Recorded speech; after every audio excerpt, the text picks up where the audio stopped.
Il partait deuxième, il était entouré par les deux Ferrari. Et pourtant, il allait chercher la victoire. Max Verstappen nous a fait du Max Verstappen. Analysons sa course et revenons sur les performances ou non-performances marquantes du week-end. Allez, c'est parti.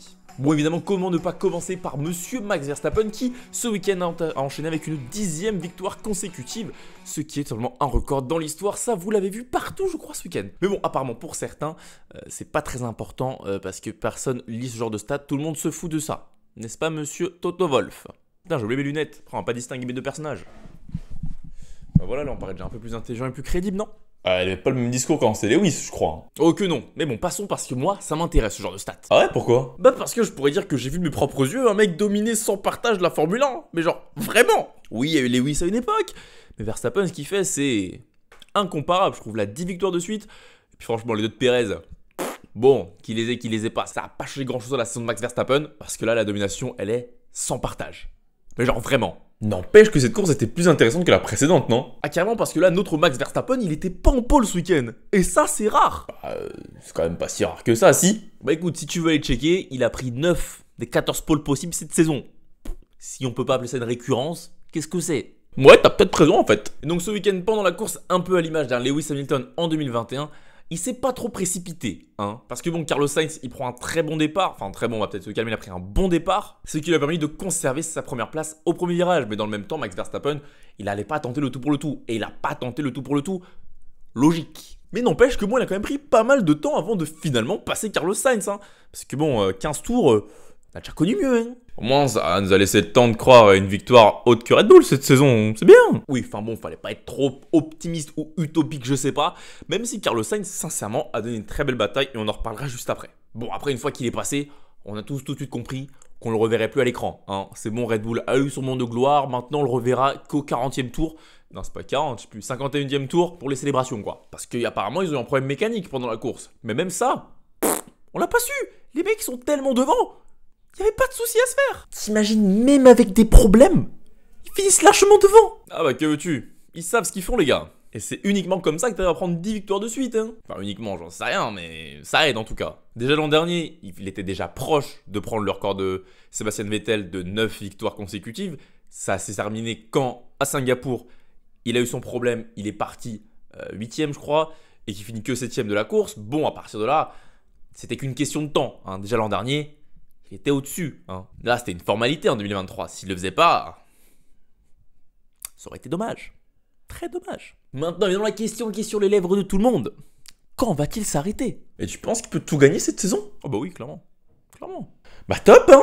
Bah écoute, vu son niveau et vu la voiture, je vois pas de raison qui l'empêcherait de tout gagner. Bah je sais pas, une casse moteur, une pénalité qui l'envoie loin. Oui, enfin bon, ce genre de choses, ça dépend pas tant de sa personne. Si le moteur il casse, il est pour rien. Parce qu'après, il prendre des pénalités 5 à 10, 5-10 places de pénalité, perso, je suis même pas sûr que ce soit suffisant pour l'empêcher de gagner une course, hein. Donc on verra bien, je sais pas si c'est souhaitable pour le sport, mais dans tous les cas, si ça se fait, ça sera exceptionnel, messieurs, dames.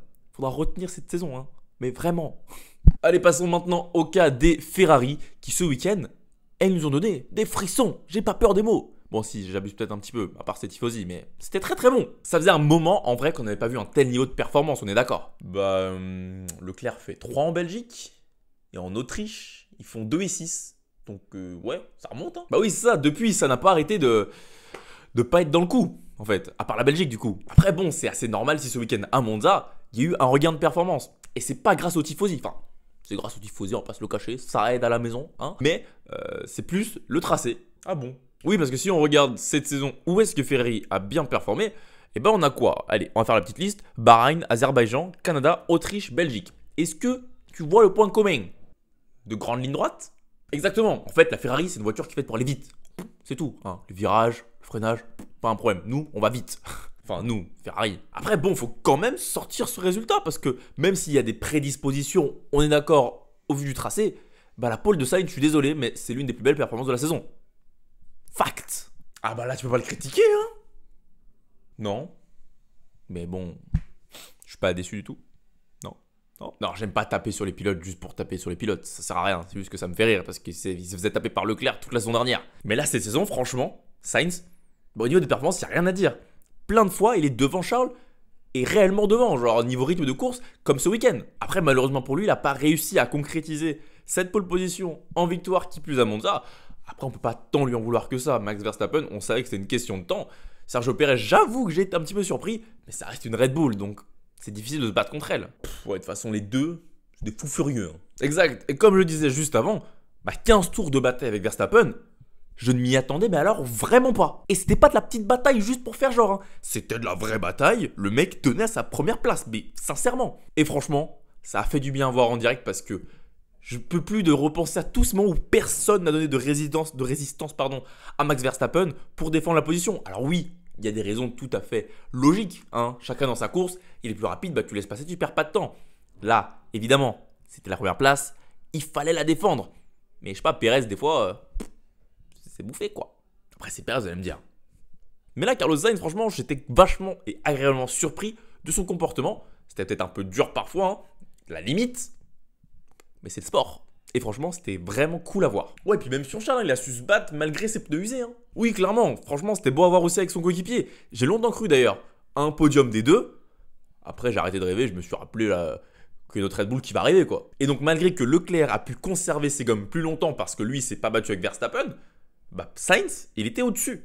Et il a su conserver sa place pendant toute la fin de course où ils se sont battus vraiment. Les deux, ils y allaient pas de main morte. Hein. Ils allaient se battre comme des bonhommes. Et ça, c'était cool parce que Sainz avait donc un meilleur rythme, donc finalement, il allait plus vite, mais Leclerc avait des gommes plus fraîches, donc il pouvait aller chercher quelque chose. Donc les deux, ils étaient un petit peu sur un pied d'égalité, et au final, c'était superbe. Mais bon, du coup, ça risque pas trop de se reproduire, si je comprends bien, non? Oh, bah alors ça, on n'y est pas encore, on verra à ce moment-là. Mais oui, clairement, ça risque pas de se reproduire à Singapour.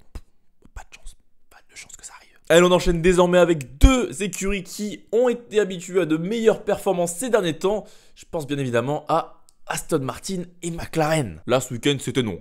Un gros non. Ouais, non. Échec. Où est-ce qu'elles étaient passées en fait? Pourtant, troisième le week-end dernier, Alonso n'a pas pu faire mieux qu'une 9ème place. Lando Norris nous fait des merveilles à Silverstone et en Hongrie. Aujourd'hui, il se retrouve où? À la 8ème place. Est-ce que c'est la crise? Est-ce qu'il faut changer tous les concepts? Non, on va se calmer, on va respirer un petit peu d'ailleurs. Oui, enfin bon, t'es le seul à t'exciter là. Hein. Putain, en retard, hein, ça fait au moins 2 grands prix que Norris il est plus sur le podium. Justement, je n'étais pas trop dispo, hein, ça se voit, je suis toujours pas dans le même environnement. À chaque vidéo, je change d'environnement. Hein. Je suis pas trop dispo. Je fais comme je peux, ok? Mais enfin bref, dans les faits, ces deux écuries s'attendaient à un week-end compliqué. Enfin, compliqué, on s'entend, hein, c'était pas le top 5 quoi. Et ils ont eu bien juste, parce que ça a pas fait mieux que 8ème, 9ème. C'est loin des espérances, à mon avis, de top 5 auxquelles aspirent ces deux équipes. Parce que bon, Fernando Alonso il disait après les qualifications, il se retrouve là où l'équipe pense, où Lance Stroll qui... Il a roulé Stroll ce week-end. Il a fini 15ème. Ah, tant pour moi. Mais il est parti combien sur la grille? Il est parti 20ème. Ah mince, il a eu un problème sur sa voiture? Non, pas spécialement. Après, faut pas se tenir s'ils perdent une place au championnat, donc voilà. Pourtant, avec un circuit avec de grandes lignes droites, ça va être un problème moteur, non? Pas forcément, parce que si tu regardes Williams ou Mercedes qui ont le même moteur que McLaren ou Aston, ça a bien marché. Non, c'est plutôt au niveau de l'aérodynamisme où il faut se pencher chez Aston, du moins selon les dires de Fernando Alonso. Du côté de Lance Stroll, on va pas se pencher de son côté parce que lui, il nous dit rien en interview. On n'en sait rien de ce qui va pas parce que lui, il parle pas. Et pour nos amis britanniques de chez McLaren? Alors, pour eux, il faut aller voir du côté de la Thaïlande, avec Monsieur Alexander Albon. Hein. Le gars, c'est un mur. Les deux, ils ont passé leur course derrière lui. Hein. Néanmoins, Lando Norris fait remarquer que sans les améliorations qu'ils auront apportées à Monza, le résultat aurait été tout autre, bien pire. Parce qu'en Belgique, un tracé qui a certaines similarités avec Monza, ça s'était pas sabré de la même manière, mais avec le gain de performance de toutes les monoplaces, sans cette amélioration, ça aurait été beaucoup moins bien. Et il s'est senti très à l'aise au volant de cette monoplace. Donc leur problème, c'était juste d'avoir moins de vitesse de pointe que le Williams. C'est ça, parce qu'après, bon, ils font pas un si mauvais week-end que ça. Hein. Si Lando Norris, Oscar Piastri, ils se retrouvent pas accrochés par Lewis Hamilton, ça finissait dans les points aussi. Donc ça aurait été pas mal de points. Des petits, mais des points quand même face à Alpine, par exemple, au championnat constructeur. Oui, par contre, le Andrea Stella, le team principal, a été pas du tout content à la fin de la course que les deux se soient touchés. Hein. Ils se sont touchés? Oui, quand Piastri est sorti des stands. Attends, ce petit contact de rien du tout qui n'a en rien abîmé la course ni de l'un ni de l'autre? Non mais attends, tu rigoles, en Formule 1, la règle numéro 1, c'est tu ne te t'accroches pas avec ton coéquipier, c'est interdit. Enfin bref, dans l'ensemble, que ce soit Aston ou McLaren, ça n'a pas été l'un de leurs meilleurs week-ends cette saison, mais il y a des motifs d'espoir pour Singapour qui serait un tracé fondamentalement très différent. Et enfin, pour terminer, parce que je commence à être fatigué, ça fait longtemps que je fais de vidéo, ok, on va parler de monsieur Alexander Albon. Ça devient une habitude en fait. Eh oui, que veux-tu là? Rubrique Alexander Albon. Non, en même temps, avec ses performances, j'ai pas trop le choix. Hein. Bah, tu pourrais nous faire la rubrique bleu-blanc-rouge pour nous parler des contre-performances des problèmes qu'il y a chez Alpine. Hein. Oh, t'es dur, Gasly fait podium la semaine dernière quand même. Hein. Ah bah, Suka, ils étaient nuls. Hein. Je suis sûr que tu sais même pas à quelle place ils ont fini. Ouais, non, j'avoue, je sais pas. Aucune idée. Bah voilà, qu'est-ce que je dis? Oui, bah écoute, c'est comme ça, peut-être que la semaine prochaine sera Alpine, mais aujourd'hui, on va parler d'Alexander Albon parce que, une nouvelle fois, il nous fait une Q3 exceptionnelle et il nous fait une course, on peut pas dire exceptionnelle non plus, mais très très bonne quoi. Si, limite exceptionnelle, il fait quand même meilleur des autres quoi. Même si bon, aujourd'hui, meilleur d'autres, ça veut plus dire grand chose parce qu'on sait que t'as Red Bull et puis après, ça va dans tous les sens chaque week-end. Parce que bon, il s'est quand même placé devant Alpine, McLaren, Aston, Alfa Romeo, As, coéquipier, bref, tout le monde quoi. Honnêtement, je sais pas ce qu'on va demander de plus à Alexander Albon cette saison parce que ce qu'il fait, c'est très bien, c'est très très bien même pour Williams. Je sais pas ce qu'ils peuvent demander de plus. Un coéquipier qui fait pareil peut-être. Oui, bah bon, doucement, ça c'est beaucoup demandé quand même, on se calme. Non, une autre fois, il ramène de très gros points pour Williams, ça permet de creuser l'écart définitivement quasiment avec le reste du fond de grille. C'est très bon. En vrai, c'est spécial ce qu'il fait. Oui, il a su garder ses rivaux derrière en piste, mais c'est notamment grâce à une très bonne stratégie aussi de son équipe. Ils savaient que leur voiture était plus rapide en vitesse de pointe. Donc ce qu'ils ont fait, c'est qu'ils se sont pit avant les autres, enfin, ils se sont fait un arrêt au stand avant les autres, ce qui leur aura permis d'avoir une piste libre, certes plus loin sur la piste, mais ils ont pu gratter du temps face à tout le monde, ce qui fait qu'une fois que tout le monde faisait son arrêt au stand, bah ils étaient pépère devant. Ça réfléchit chez Williams. Mine de rien pour une équipe qui est en difficulté, je m'entends quand je parle de difficulté comme eux, avoir fait le pari d'une monoplace, il y a déjà quand même 3-4 ans, hein, d'une monoplace qui est focus sur les tracés à grande vitesse de pointe, où ils savent qu'ils pourront avoir la track position et ne pas se faire dépasser, et bah c'est payant. Ils n'ont pas besoin de gratter 1 point, 2 points tous les 3 Grands Prix. Ils en prennent 6 tous les peut-être 4-5 Grands Prix quoi. Même Alonso estime que son équipe devrait prendre exemple sur Williams et regarder ce qu'ils font de bien. Hein. Bah oui, que veux-tu, il faut s'inspirer des meilleurs à un moment donné. Hein. C'est comme ça, Alonso a beaucoup à apprendre. Hein. Bref, c'est tout pour ce débrief, j'espère qu'il vous aura plu. On se retrouve plus rapidement que la dernière fois, je vous le promets, pour de prochains contenus sur la Formule 1. Dans tous les cas, moi je vous dis à la prochaine, c'était Georges F1. Salut. Ça fait du bien, ça fait du bien.